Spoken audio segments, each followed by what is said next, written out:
যারা আজ আওয়ামী লীগকে নিষিদ্ধ করতে দ্বিধাবোধ করে আমরা বলবো তারা আওয়ামী লীগের রক্তে পুষিত।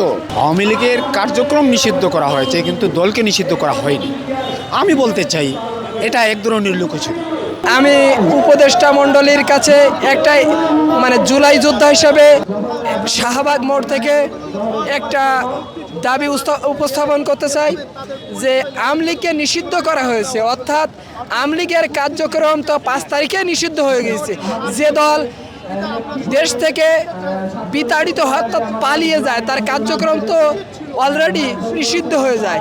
তো এখানে আওয়ামী লীগকে নিষিদ্ধ করা অর্থাৎ তার দলকে পুরোপুরি ব্যান করা আইনি প্রক্রিয়ার মাধ্যমে তার নিবন্ধনকে বাতিল করা। এখানে আমরা জুলাই যোদ্ধারা একত্রিত হয়েছে গত বৃহস্পতিবার থেকে এখানে সুস্পষ্ট 3টা কারণ নিয়ে।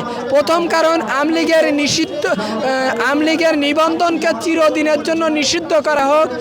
দ্বিতীয়ত জুলাই যোদ্ধা এবং শহীদ পরিবারকে রাষ্ট্রীয়ভাবে স্বীকৃতি প্রদান করা হোক, অর্থাৎ জুলাই সনদ প্রদান করা হোক। তৃতীয়ত জুলাই যোদ্ধা যারা এখনও গুরুতর অসুস্থ আছে তাদের সুচিকিৎসা ব্যবস্থা করা হোক।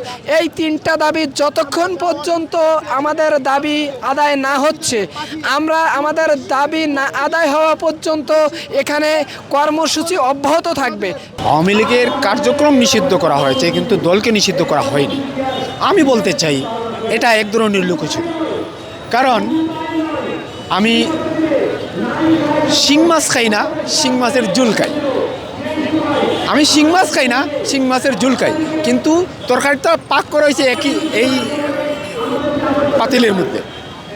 তাহলে আওয়ামী লীগের কর্ম তো এমনিই নিষিদ্ধ, কারণ এরা দেশ ছাড়া হয়ে বিদেশে চলে গেছে।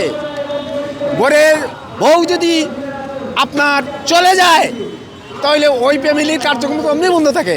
তো ওইটা জনগণের সাথে বলা হয় না। জনগণ 18 কোটি জনগণ আজ দাবি তুলছে দেশে যে এই গণহত্যাকারী পেস্টিস 16 বৎসরের যে আওয়ামী লীগ সরকার যে হত্যাযজ্ঞ চালিয়েছিল, আয়নাগর থেকে শুরু করে গুম খুন, আমাদের জনপ্রিয় একজন সিলেটের সুনামগঞ্জের আমার ক্লাসমেট নয় কিন্তু রাজনৈতিক ক্লাসমেট, আমার বন্ধু, আমার ভাই ইলিয়াস আলী, তাকে খুন করেছে।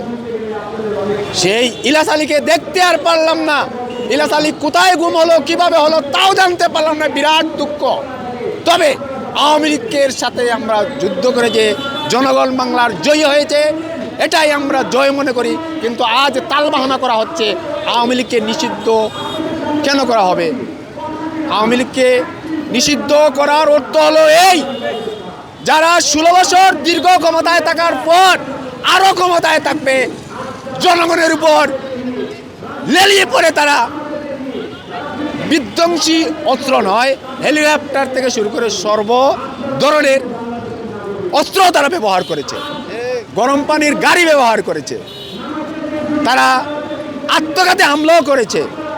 তারা ঢাকা বিশ্ববিদ্যালয়ের ছাত্রীদের হলে 71-এর যুদ্ধের হায়ানার মতো ঢুকে ঢুকে ছাত্রীদেরকে তারা নৃশংসভাবে হত্যা করেছে, আবরারকে হত্যা করেছে। আওয়ামী লীগ নিষিদ্ধের বিভিন্ন কারণ আছে। আওয়ামী লীগ নিষিদ্ধের বিভিন্ন কারণ বলতে হলে আমাকে অনেক সময় লাগবে, কারণ আমি ছোট থেকে এই পর্যন্ত আওয়ামী লীগের যত রাজনীতি দেখলাম, আওয়ামী লীগ কীভাবে ক্ষমতায় আসলো আর কিভাবে গেল, যা দেখেছি আওয়ামী লীগের কোনো কার্যক্রম ভালো নয়। যারা আজ আওয়ামী লীগকে নিষিদ্ধ করতে দ্বিধাবোধ করে আমরা বলবো তারা আওয়ামী লীগের রক্তে পুষিত। এদেশের সর্বস্তরের জনগণ চায়, 18 কোটি মানুষ চায়, আওয়ামী লীগকে আর চায় না।